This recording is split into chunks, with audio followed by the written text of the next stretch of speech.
Jadi tidak ada manusia yang najis, tidak ada gelas yang berhadas. Air berhadas nggak ada. Air mungkin najis karena kejatuhan kotoran. Tapi manusia tidak mungkin najis. Manusia itu suci selama-lamanya dari mulai lahir sampai wafat. Teman-teman yang dirahmati Allah, kita sering dengar istilah hadas dengan najis dalam pembahasan toharah, pembahasan kesucian dalam fikih Islam.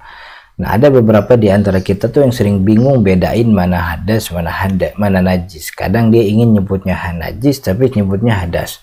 Nah, tapi yang dimaksud hadas dia sebutnya najis, atau sering kebalik-balik. Atau bahkan mungkin ada orang yang nyamain hadas itu ya najis, najis itu ya hadas gitu. Padahal dua-duanya ini adalah hal yang berbeda. Jadi hadas dia sesuatu sendiri, najis juga hukumnya punya sendiri, dia sesuatu sendiri, dia bukan hal yang sama gitu. Tapi memang ada rantai di mana dia bertemu, ada kondisi atau ada tali di mana keduanya bertemu dan dia punya kesamaan, tapi lebih banyak perbedaan daripada kesamaannya. Nah, maka biar kita bisa bedain mana hadas mana najis begitu ya, maka kita pelajari dulu apa itu hadas, apa itu najis, baru kemudian kita temukan apa perbedaannya. Hadas itu kalau kita definisikan secara bahasa, hadas itu adalah al-wuqu' wa tajaddud wa kaunu syai' ba'da an lam yakun. Hadas itu secara bahasa artinya sesuatu yang baru, sesuatu yang ada dari ketiadaan. Jadi badan kita berhadas itu maksudnya badan kita bertemu dengan hukum yang baru, karena hukum aslinya badan kita adalah suci. Hukum asli badan kita adalah suci, bebas daripada hadas. Nah, secara istilah artinya penggunaan hadas dalam kitab-kitab fikih itu maksudnya ya ini. Hadas itu amrun aitibari yaqumu bil badani yamna' sihhatas salati ma lam yurakhas. Amrun aitibari, perkara abstrak, status yang tidak punya wujudnya gitu. Dia status yang disematkan kepada badan, ya yaqumu bil badani, meliputi badan yang dia nggak ada wujudnya. Jadi hadas itu nggak bisa dipegang, nggak bisa dilihat, nggak bisa dirabah, nggak bisa dicium, karena emang nggak ada wujudnya begitu. Yamna' min sihhati shalah, dia menghalangi keabsahan sholat, malam yurakhas, selama hadas tersebut tidak diberi keringanan. Karena ada beberapa hadas yang diberi keringanan oleh syariat, dia tetap boleh sholat walaupun dia masih punya hadas itu. Ada beberapanya gitu. Jadi ini secara istilah hadas itu amrun i'tibari, perkara abstrak, tidak ada wujudnya begitu. Nah, kemudian jenis hadas itu ada hadas kecil dan juga hadas besar. Jadi hadas kecil, teman-teman yang dirahmati Allah, adalah hadas status yang disematkan kepada badan seseorang, kepada diri seseorang ketika dia melakukan hal ini, yaitu dia buang air kecil, dia tidur, menyentuh kemaluan dengan bagian dalam telapak tangan, atau bersentuhan dengan lawan jenis. Ini hal-hal yang membuat dia berhadas kecil. Jadi hadas itu status yang disematkan kepada badan seseorang, kepada diri seseorang ketika dia melakukan hal ini. Kalau yang dilakukan adalah hal-hal ini, maka yang disematkan kepada dirinya badannya distatusi sebagai hadas kecil. Hadasnya mana? Hadasnya nggak kelihatan. Karena hadas itu status sifat diri, perkara abstrak.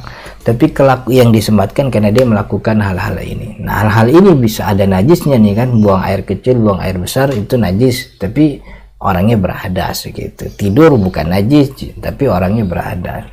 Nah, ada hadas besar ya. Hadas besar yaitu, kenapa dibedakan hadas kecil dengan hadas besar? Karena untuk mengembalikan badan manusia kembali ke hukum suci. Kan hukum asli manusia itu suci kan begitu. Kemudian ada sesuatu yang baru datang, dia melakukan hal, kemudian dia berhadas. Nah, untuk balik lagi ke suci, maka dia harus mengangkat hadas tersebut dengan apa? Satu, dengan mandi, yang kedua dengan wudhu. Nah, yang mandi ini kan besar.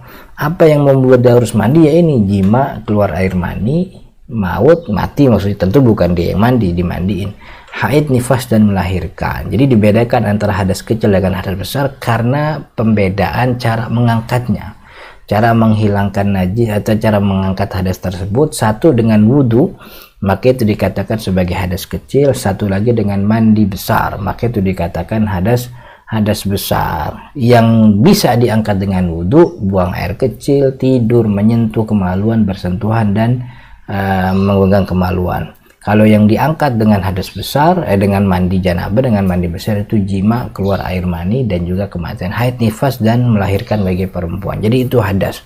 Hadas itu perkara abstrak, tidak terlihat, tidak ada wujudnya, begitu.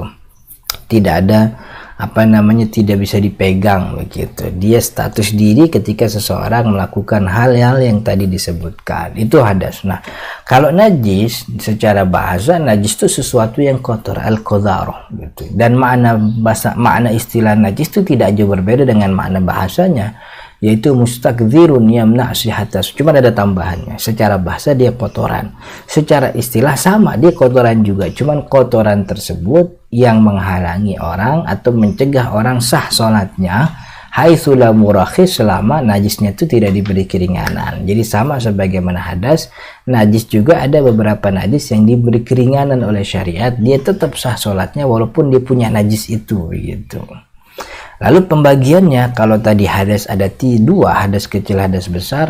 Najis itu ada 3, najis ringan, najis besar, dan juga najis sedang. Sama sebagaimana hadas, pembagian ini dibagi karena sebab cara mensucikannya.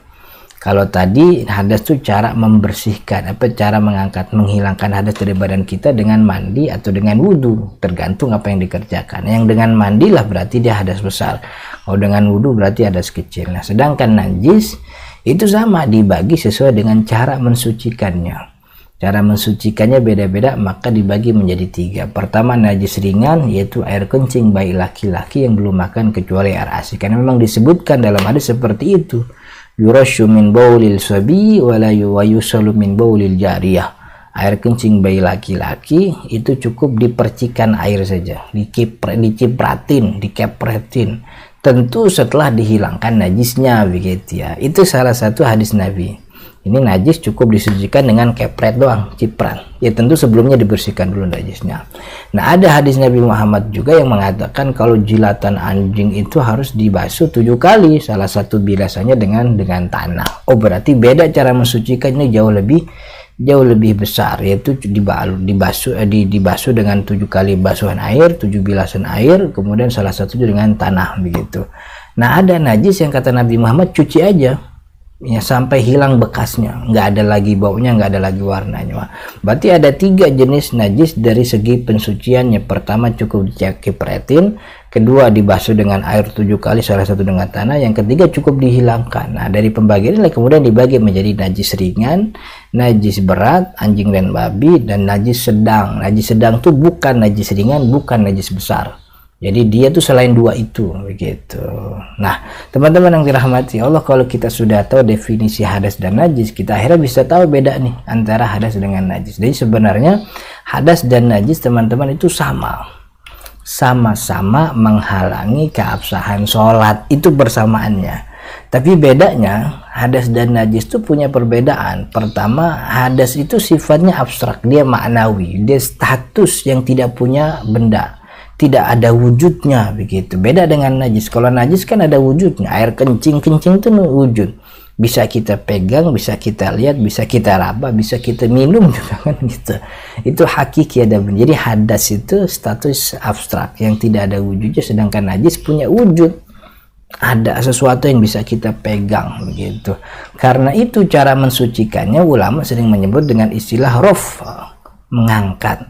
Maka niat wudhu kita itu kan nawaitul wudu'a li raf'il hadas. Kenapa bahasanya li raf', untuk mengangkat?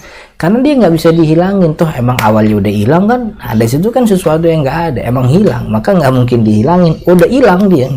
Maka bagaimana cara mensucikannya? Diangkat secara maknawi. Sebagaimana kita mengatakan, ayo kita bergotong royong untuk mengangkat beban saudara-saudara kita yang miskin. Mengangkat beban itu kan bukan ngangkat bebannya kita angkat, tapi kita beri pertolongan dia, kita lakukan beberapa aksi untuk bebannya tuh hilang kan, begitu. Jadi hadas itu cara menghilangkannya atau cara mensucikannya diangkat secara manawi dengan melakukan tadi, entah itu dia wudhu atau dia mandi janabah. Sedangkan najis cara pensuciannya dihilangkan, karena dia ada bendanya, hilangin. Nah, tentu dengan tambahan tadi, kalau anjing babi 7 kali bilasan, salah satunya dengan tanah, gitu. Kemudian yang ketiga, bedanya itu hadas itu dikenakan kepada badan manusia. Jadi yang terkena disebut berhadas itu badan manusia. Kita berhadas karena tadi kita tidur, maka kita berhadas. Karena tadi kita buang air kecil, maka kita berhadas. Karena tadi kita megang kemaluan, kita berhadas.